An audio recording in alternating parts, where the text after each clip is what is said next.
नमस्कार दोस्तों, हम फिर से लेकर आ चुके हैं आप लोगों के लिए शाम की सभी ताज़ा और बड़ी खबरें। फटाफट अंदाज में एक एक कर बताएंगे आपको आज देश और दुनिया से क्या बड़ी खबरें निकल कर सामने आ रही हैं। लेकिन उससे पहले दोस्तों एक नजर डालेंगे सुर्खियों पर। राहुल गांधी के समर्थन में छत्तीसगढ़ में निकली बड़ी रैली। जी हां, मोदी अडानी भाई भाई के लगे जोरदार नारे, इसके बारे में आपको बताएंगे। वहीं पर अगली बड़ी खबर में हम आपको बताएंगे दोस्तों, अखिलेश यादव ने कर दिया ऐलान, उपचुनाव में होगी हमारी जीत, भारतीय जनता पार्टी का होगा सूपड़ा साफ। वहीं पर अगली बड़ी खबर में हम आपको बताएंगे दोस्तों, संसद से सड़क तक राहुल गांधी के समर्थन में कांग्रेस उतरी हुई है। जी हां, बताएंगे कैसे राहुल गांधी को न्याय दिलाने के लिए कांग्रेसी सड़कों पर कर रहे हंगामे। वहीं पर अगली बड़ी खबर में हम आपको बताएंगे दोस्तों, सिद्धू पादी ने छूटते ही, जेल से छूटते ही कर दिया बड़ा ऐलान, बोले राहुल गांधी है क्रांतिकारी, इसके बारे में आपको बताएंगे। वहीं पर अगली बड़ी खबर में हम आपको बताएंगे, ममता बनर्जी ने फिर से बीजेपी पर बोला बड़ा हमला, बोले बंगाल में हुई हिंसा की जिम्मेदार बीजेपी लाई थी बाहर से गुंडों को। वहीं पर अगली बड़ी खबर में हम आपको बताएंगे दोस्तों, दरअसल आपको बताते चले, कर्नाटक में जहां पर राहुल गांधी को भाषण देने के आरोप में 2 साल की सजा हुई है, वहीं कोलार से राहुल गांधी करेंगे अपनी रैली का आगाज। जी हां, नरेंद्र मोदी और राहुल आमने सामने। वहीं पर अगली बड़ी खबर में हम आपको बताएंगे दोस्तों, राजकुमारी ने 4 मंजिला किया राहुल के नाम, तो आपको बताते चले बीजेपी को बता दिया जो है गैर संस्कारी। वहीं पर अगली बड़ी खबर में हम आपको बताएंगे दोस्तों, दरअसल आपको बताते चले, भारतीय जनता पार्टी के ऊपर गरजे संजय सिंह, बोले आखिरकार सच पूछने पर, डिग्री मांगने पर 25,000 रुपए का जुर्माना, ये कैसा जो है इंसाफ है। आपको बता दें, अब पीएम से डिग्री मांगना भी क्या जुर्म हो गया है, इसके बारे में बताएंगे। और तानाशाही बढ़ती जा रही है। वहीं पर दोस्तों, प्रधानमंत्री के नए संसद को घमंड की इमारत बता डाला है। जी हां, जयराम रमेश ने बोले इसकी कोई जरूरत नहीं थी, सिर्फ अपने घमंड की इमारत बनवाई है नरेंद्र मोदी ने। आपको बता दें दोस्तों, अगर यही पैसा बचता तो जनता काम आ सकता था। करोड़ों रुपए पानी की तरह फूंक दिया गया है, इसके बारे में भी आपको बताएंगे। तो सारी खबरें फटाफट अंदाज में देंगे, एक एक कर देंगे। फिलहाल फिर चलिए बढ़ते हैं सबसे पहली और सबसे बड़ी खबर की ओर। दरअसल दोस्तों आपको बताते चले, राहुल गांधी के समर्थन में जमकर हुआ हल्ला बोल। जी हां, संसद से सड़क तक हंगामा। आपको बता दें, राहुल गांधी के समर्थन में कल छत्तीसगढ़ में एक बड़ी रैली निकाली गई और अडानी और मोदी को भाई भाई बता दिया गया। दरअसल आपको बता दें, राहुल गांधी की सदस्यता जाने के बाद कांग्रेस लगातार बीजेपी के ऊपर हमलावर है। भूपेश बघेल के नेतृत्व में कल एक बड़ा संबोधन किया गया, एक बड़ी रैली निकाली गई, मशाल रैली। आपको बता दें, इस मशाल रैली के दौरान राहुल गांधी को समर्थन मिलता हुआ दिखाई दिया। वहीं दूसरी तरफ राहुल गांधी में के सपोर्ट में आकर बीजेपी के खिलाफ जमकर नारेबाजी भी हुई। आपको बता दूं, मशाल रैली निकालते समय पीएम नरेंद्र मोदी के ऊपर भूपेश बघेल ने हमला बोल दिया। भूपेश बघेल का कहना था कि इस सरकार को अब एक वो भी पास करा लेना चाहिए बिल, उसमें ये पास करा लेना चाहिए कि अब अडानी से कोई सवाल नहीं पहुंचेगा। बस अब यही देखना बाकी रह गया कि संसद में एक ऐसा बिल भी पास हो जाएगा कि अडानी पर अब कोई सवाल नहीं पूछेगा। आपको बता दें दोस्तों, शर्म की बात यह भी थी कि अब की बार पूरा बजट सेशन आप समझिए निकल गया, लेकिन सरकार की नाकामी देखिए कि एक भी बार जो है सदन लगने नहीं दिया। और इस बार विपक्ष ने नहीं दोस्तों, सत्ता पक्ष ने, सत्ता पक्ष खुद नहीं चाहता था कि जो है सदन चले या उसकी कार्रवाई हो। जाहिर सी बात है दोस्तों, ना सदन चला, न सदन में जो है यहाँ पर कोई कार्रवाई हुई। ऐसा पहली बार देखने को हमें मिला कि भैया सत्ता में जो है यहाँ पर जो लोग हैं वही हंगामा मचा रहा है, वही चाहते हैं कि सदन लगे ही ना। और इसीलिए दोस्तों राहुल गांधी के समर्थन में आप समझिए सड़क से संसद तक हंगामा हो रहा है। भूपेश बघेल ने ऐलान कर दिया है कि राहुल गांधी के समर्थन में उतरे रहेंगे 24 घंटे सड़क पर, ये नहीं देखेंगे कि दिन है कि रात है। आपको बता दें, राहुल गांधी को लोग समर्थन दे रहे हैं, सिर्फ कांग्रेसी ही नहीं बल्कि बाहर वालों से भी राहुल को जोरदार सपोर्ट मिल रहा है। चलिए बढ़ते हैं एक और अगली बिग ब्रेकिंग की तरफ बता दोस्तों, अगली जो बड़ी खबर निकल कर आ रही, ममता बनर्जी का मोदी सरकार के ऊपर बड़ा हमला, बोले फिलहाल बंगाल में बीजेपी ने फैलाए दंगे भारी गुंडों को लाकर। दरअसल दोस्तों बीजेपी के ऊपर लगातार हमलावर हो गई है ममता बनर्जी। ममता बनर्जी ने बीजेपी के ऊपर लगाया है कि बंगाल की हिंसा का आरोप। जी हाँ, आपको बता दें ममता बनर्जी कहना है कि बंगाल में जो हिंसा हुई है उसकी जिम्मेदार भारतीय जनता पार्टी है। आपको बता दें दोस्तों, मुस्लिमों को फंसाने के लिए बीजेपी हर मुमकिन कोशिश करती है और हर चीज में हिंदू मुसलमान घुसेड़ देती है।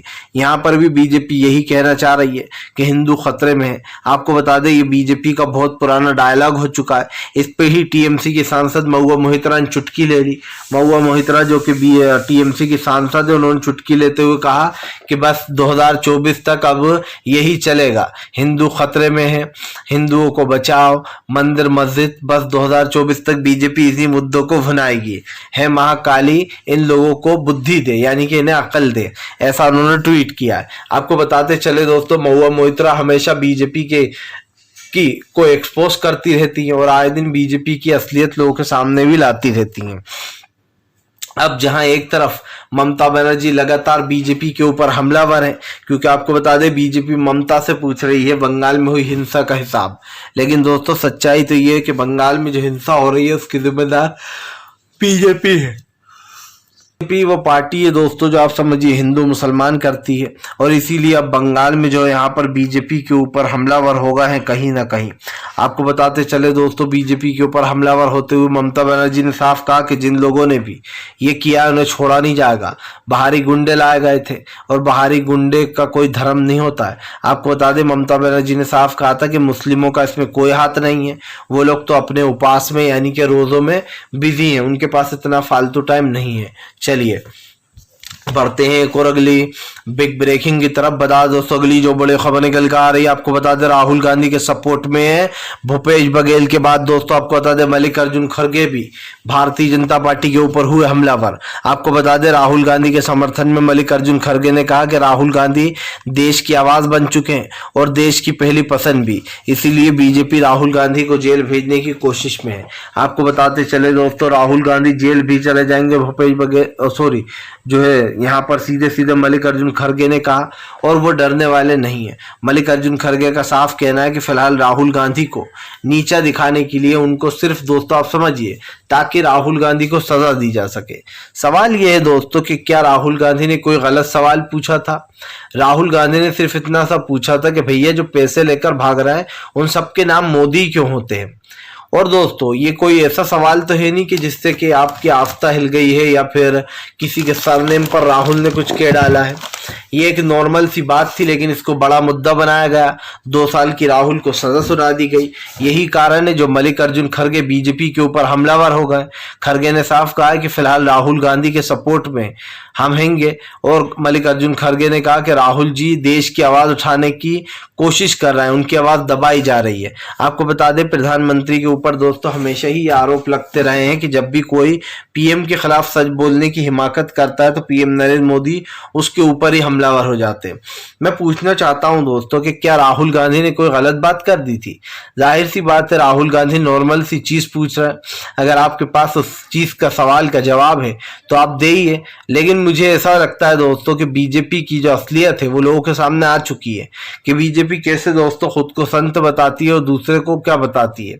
लेकिन मुझे एक चीज में यही है दोस्तों कि भारतीय जनता पार्टी कितना ही झूठ बोलती रहे, सच्चाई यही है दोस्तों कि राहुल गांधी ने सच बोला था। अडानी और अंबानी के मुद्दे पर आपको जवाब देना चाहिए था। अगर आप पार्लियामेंट में लोगों के सवालों का जवाब नहीं दे रहा हो तो फिर आपसे उम्मीद भी क्या की जा सकती है? ऊपर से आप कहते हो कि भैया कांग्रेस तो जो है यहाँ पर सवाल पूछ रही है, सवाल तो पूछेगी।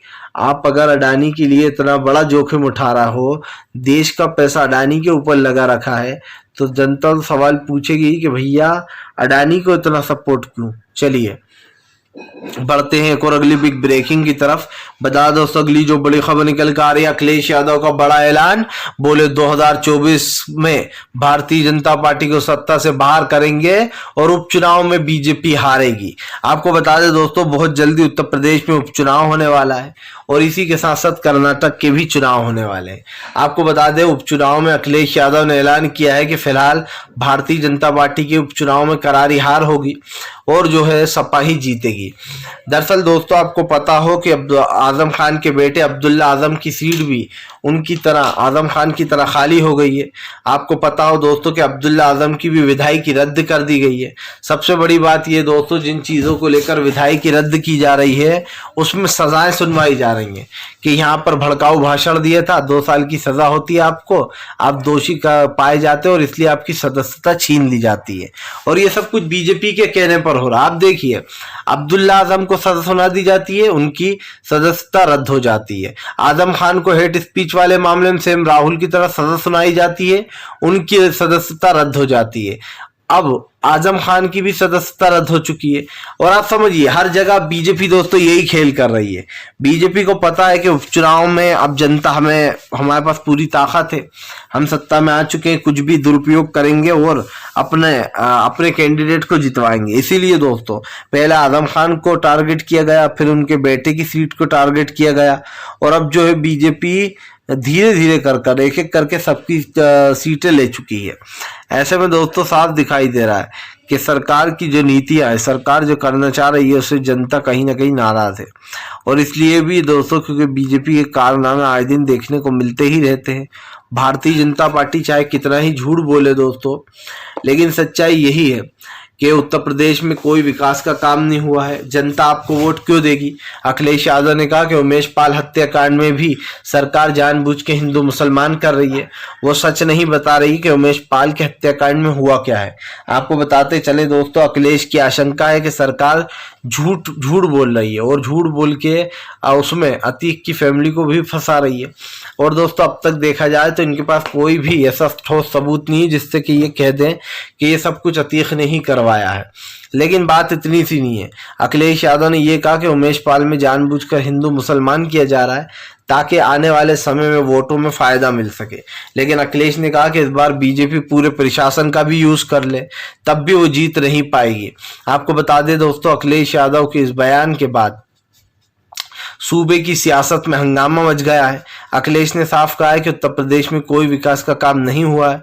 बीजेपी जिस विकास की बात करती है वो विकास पता नहीं किधर है। चलिए बढ़ते हैं एक और अगली बिग ब्रेकिंग की तरफ। बता दोस्तों अगली जो बड़ी खबर निकल कर आ रही है, आपको बता दोस्तों बिहार हिंसा पर भड़के तेजस्वी यादव, बोले सब कुछ बीजेपी का किया धरा है। आपको बताते चले दोस्तों नीतीश और तेजस्वी बीजेपी के ऊपर हमलावर हो गए।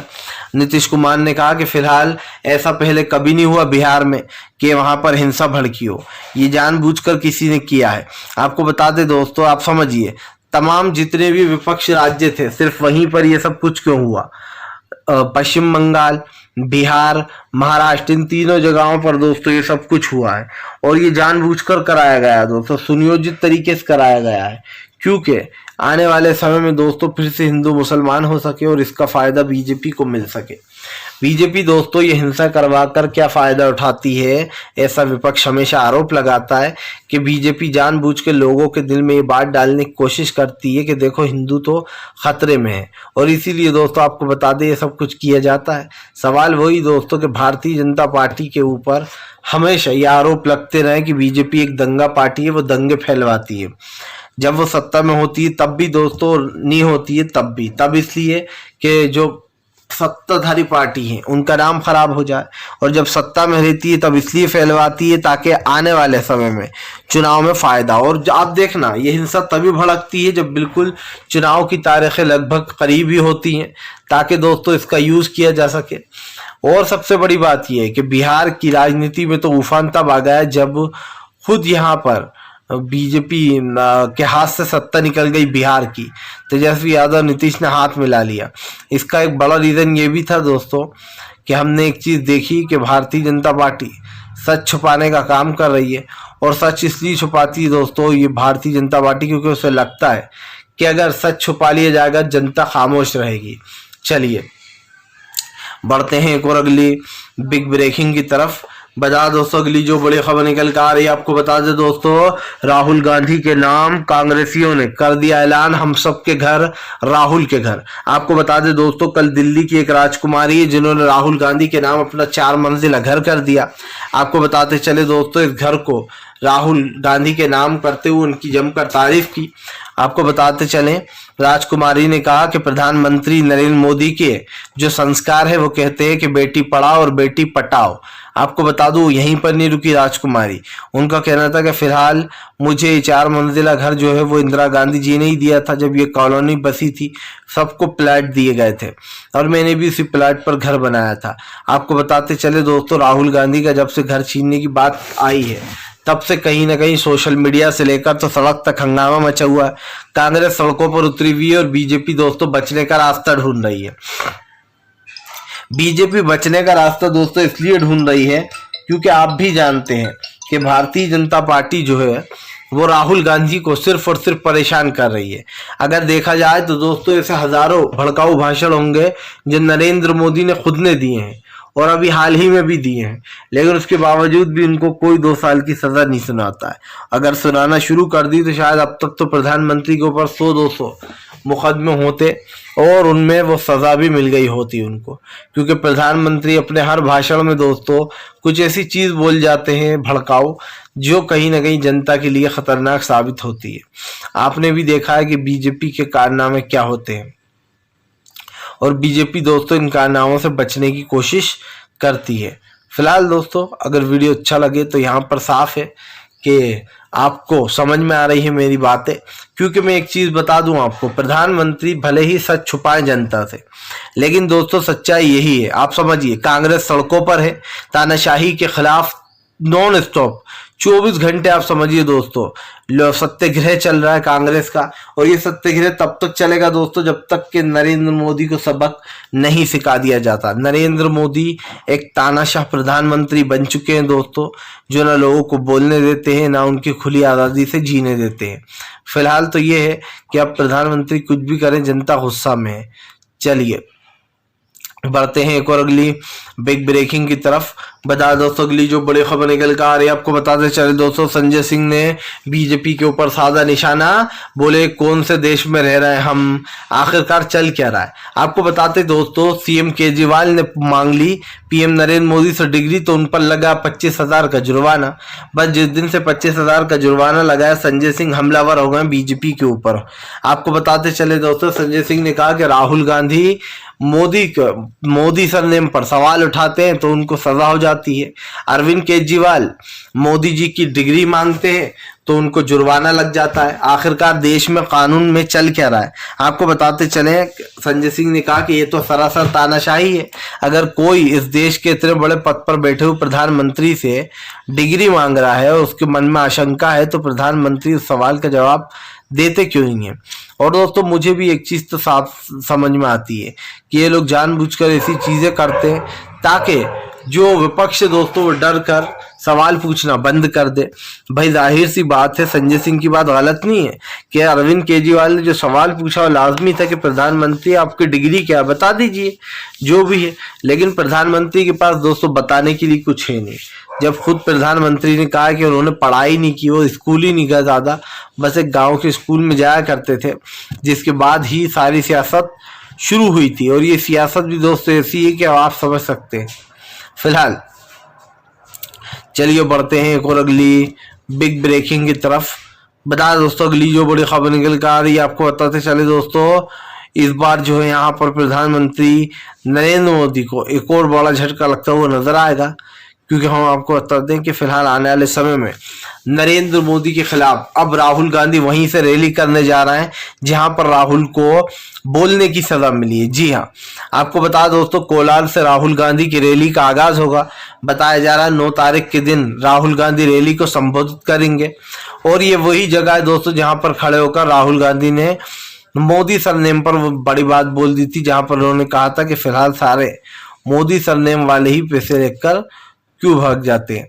और अब इस चीज को लेकर सरकार जो है वो पूरी तरीके से घिर चुकी है। इसीलिए सरकार की नाकामियों को राहुल गांधी उजागर कर रहे हैं, कांग्रेस सड़कों पर उतरी हुई है और भारतीय जनता पार्टी की जो असलियत है वो जनता के सामने है। फिलहाल जनता दोस्तों इस बात पर ध्यान दे या ना दे, एक चीज तो साफ हो गई है कि राहुल गांधी आर पार के मूड में नजर आ रहा है, क्योंकि अब तक राहुल जो है वो चुप बैठे हुए हैं। फिलहाल वीडियो अच्छा लगे तो लाइक करें, चैनल पहली बार आए सब्सक्राइब कर लें ताकि ऐसे वीडियोस आपको आगे भी